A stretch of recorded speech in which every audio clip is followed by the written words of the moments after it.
Echil enao singda wanda whey protein gi video sembiro brother karam brand no brother na recommend to dise haibana chingba mayam ma ai wanda haibiri ko sengna ha kana nahan dagi pura confusion ine laise CMC kadai CMC kadai hadu ne ine laise tasengna huju ji wanda laise akhoi protein brand kuncha taru ki report ku ne analyze to give report ku ne masigi kuncha taru sigi manung da Indian brand yaure imported brand yaure akhoi India da phangi sa protein sa brand kuncha taru si khak natte sidagi hena mayam ma phangi adubu mayam du gi manung da kuncha taru hana lokhat laga asi hana analyze to ne adu kuncha taru ki manung sida podyan to yam na podyan to yoromi khasitang podyan to yoromi maya rup to yoromi ko ngasigi video sidi main oina ina focus aina tawjai sa Echil enao sing chari ba protein huju chabi ri ba protein do phai natra na phatte ha bagi comment pisa bagi video na natte sing na ka na Echil enao sing kari protein chabi ri karamba brand chabi ri ha ba ai idea leijade tawbuda bu ngasi aina semjari ba video sidi atai nate aina use tawjaba aina research tawjaba aina thajajaba protein brand khara aina Echil enao sing mafam da aina share tawjage haidana aina video sibu semjabane nasi ge aina main oina focus taro kadoi se karam bano ha kan imported brand ka tanga main oina focus taro kani Indian brand gi de ai numit mari ni mangani leiraga amu ai video semjara ga matung da Echil enao sing mafam da thamjara ke kari gi no di report se makha ta ba report khara ngai jari go ko adugi matung ina ai Echil enao sing mafam da thamjara ke se ma ga video ina se ma ga ngasi gi sidi only imported brand ka tanga ai focus to jara ke huzik aina harak ka tori ba protein mayam se magi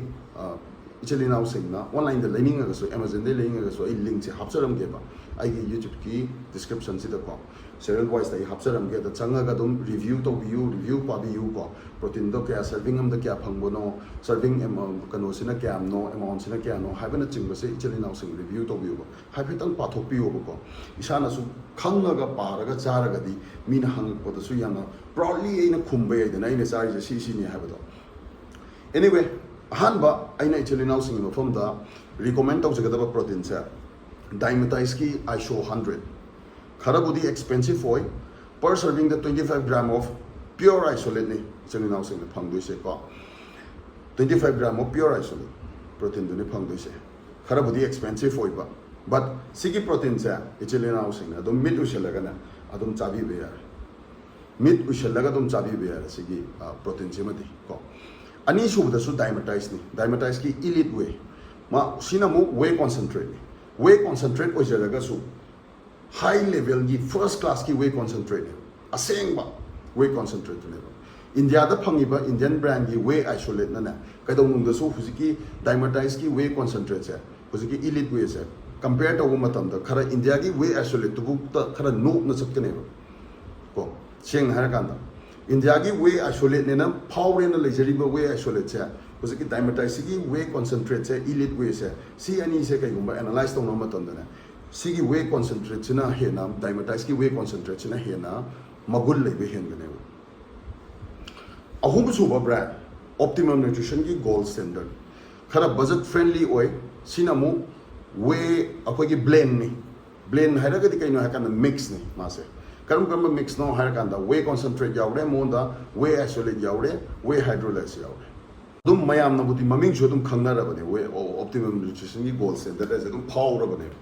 ena kana mana mu blend ni ko mari subudana aina Echil enao sing from the recommend tor ka doisa muscle take ki way isolate serving am 25 gram of protein phangni mase ko afaba brand ni ai huzik protein makhal mari haigra Echil enao sing from da protein mari makhal mari sidagi Echil enao sing na ingonda karam bana phadoino brother am hangbira gadi si naha ki budget se kitang tight oiraba ado itadi optimum nutrition gi gold standard che asima use to biro